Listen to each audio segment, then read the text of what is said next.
नमस्कार। देवरिया की आवाज रेडियो केसरी से प्रस्तुत है स्थानीय हालचाल। पहले मुख्य हालचाल। रस्सी से गला कसकर एक छात्रा की हत्या, आरोपी गिरफ्तार। हनुमान जयंती पर सभी महावीर मंदिरों में उमड़ी श्रद्धालुओं की भीड़।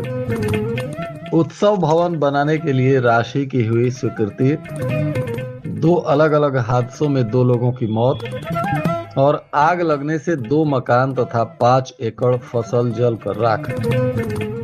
स्थानीय हालचाल के इस अंक के साथ मैं निकेत मिश्र। अब हालचाल विस्तार से।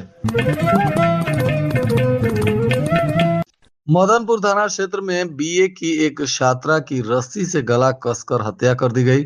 इस मामले में पुलिस ने एक युवक को हिरासत में लेकर पूछताछ शुरू किया है। बताया जा रहा है कि आरोपी ने खुद ही थाने में पहुंचकर घटना की जानकारी दी, जिसके बाद पुलिस ने उसे कस्टडी में ले लिया। उसने खुद पुलिस को बताया कि उसने हत्या की है। जानकारी के बाद मौके पर पहुंची पुलिस ने स्थिति का जायजा लिया और फॉरेंसिक टीम ने भी घटना स्थल से साक्ष्य को एकत्र किया। बताया जा रहा है कि गुरुवार की सुबह बराव गांव के दक्षिण डीह स्थित ब्रजेश प्रसाद के घोठे पर एक कमरे में काजल उम्र 20 वर्ष पुत्री शिवानंद का शव मिला। जानकारी के बाद मोहल्ले में खलबली मच गई। किसी ने इसकी सूचना पुलिस को दी। मौके पर थानाध्यक्ष दल बल के साथ पहुंचे। घटना स्थल को सील कर मामले की तफ्तीश शुरू की गई। बताया जा रहा है कि घटना स्थल से सफेद काले रंग के रेशम की पतली डोरी, सब्जी काटने वाला छुरा और एक प्रेगनेंसी किट बरामद हुआ। युवती के गले पर गहरा काला, जबकि चेहरे और शरीर पर जगह जगह चोट के निशान मिले। मौके से 4 ईंटें भी मिली हैं। काजल की हत्या से गांव के लोग हतप्रभ हैं। बताया जा रहा है कि मृत काजल की 13 अप्रैल को ही शादी होनी थी और इसी बीच उसकी हत्या हो गई, जिसके बाद पूरे परिवार जनों में कोहराम मच गया है। प्रेम प्रसंग में हत्या की बात सामने आ रही है और आरोपी ने खुद ही थाने में जाकर हत्या की बात स्वीकार की है, जिसके बाद अब पुलिस आगे की कार्रवाई कर रही है। जिले भर के सभी हनुमान मंदिरों पर आज हनुमान जन्मोत्सव का पर्व धूमधाम और श्रद्धा से मनाया गया। मंदिरों में विशेष पूजा अर्चना और हनुमान जी का चालीसा, सुंदर कांड इत्यादि का पाठ होता रहा। इस दौरान जगह जगह पर प्रभात फेरी और शोभा यात्रा भी निकाली गई। हिंदू धर्म में हनुमान जन्मोत्सव का विशेष महत्व है। हनुमान जयंती को देखते हुए श्रद्धालुओं की नींद सुबह ही खुल गई थी और प्रशासन ने भी सभी मंदिरों पर सुरक्षा के इंतजाम किए गए थे। लोग सुबह से ही मंदिरों पर माथा टेक कर अपने सुख समृद्धि का आशीर्वाद मांग रहे थे।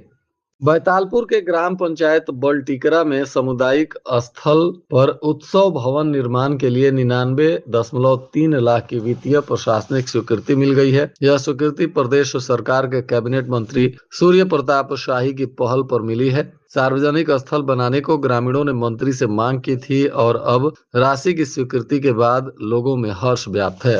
2 अलग अलग हादसों में 2 लोगों की मौत हुई है। एक मामला तरकुलवा के कंचनपुर तरकुलवा मुख्य मार्ग पर बताया जा रहा है, जहां 2 बाइक की आमने सामने टक्कर हो गई और इसमें एक वृद्ध की मौत हो गई। मृतक का नाम केदार यादव उम्र 65 वर्ष बताया जा रहा है, जो तरकुलवा बाजार जा रहे थे, तभी यह हादसा हो गया। घटना में दूसरी बाइक पर सवार सकतुई गांव के निखिल उम्र 30 वर्ष पुत्र संतोष और उनकी बुआ भारती घायल हैं। इनका इलाज चल रहा है। पुलिस मामले की जांच कर रही है। तो वहीं सलेमपुर कोतवाली के बंजरिया गांव में सिरफल तोड़ते समय पेड़ से गिरने से एक व्यक्ति घायल हो गया था।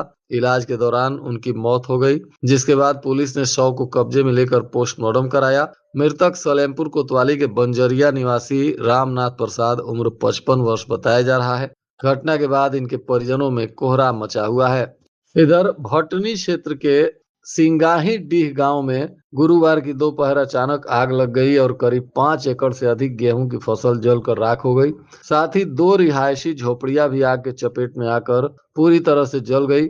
सूचना मिलते ही अग्निशमन दल के लोग मौके पर पहुंचे और ग्रामीणों के सहयोग से करीब 1 घंटे की मशक्कत के बाद आग पर काबू पाया गया। फिलहाल आग लगने के कारणों का पता नहीं चल सका है।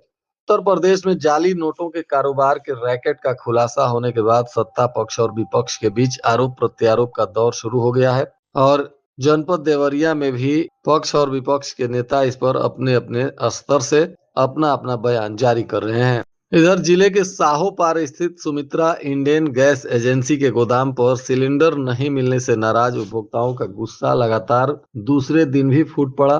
सुबह से ही बड़ी संख्या में लोग सिलेंडर के लिए कतार में खड़े थे, लेकिन डिलीवरी का संदेश मोबाइल पर मिलने के बाद भी कई उपभोक्ताओं को सिलेंडर नहीं मिल सका था और इससे नाराज उपभोक्ता सड़क पर उतर आए और भटनी भरथुआ मार्ग को जाम कर दिया, जिसके बाद प्रशासन के लोगों ने किसी तरह समझा बुझाकर मामले को शांत कराया।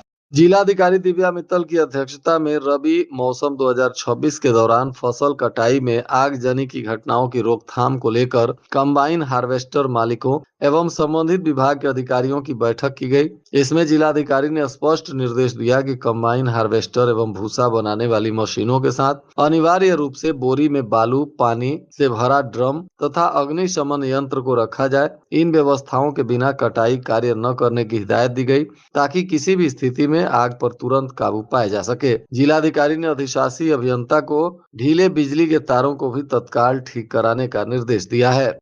पुलिस अधीक्षक संजीव सुमन के निर्देश पर 2 पशु तस्करों के विरुद्ध गैंगस्टर एक्ट में कार्रवाई की गई है। यह कार्रवाई गिरोह बनाकर पशु तस्करी करने में संलिप्त भरत कुशवाहा पुत्र किशोर कुशवाहा, जौरा मुगलही थाना चौरा खास जनपद कुशीनगर और गैंग के सदस्य रामू कुशवाहा, साकिन सिरवनिया थाना तरकुलवा जनपद देवरिया के विरुद्ध आज पुलिस ने गैंगस्टर एक्ट के अंतर्गत अभियोग पंजीकृत किया है और अब आरोपियों पर विधिक कार्रवाई की जा रही है।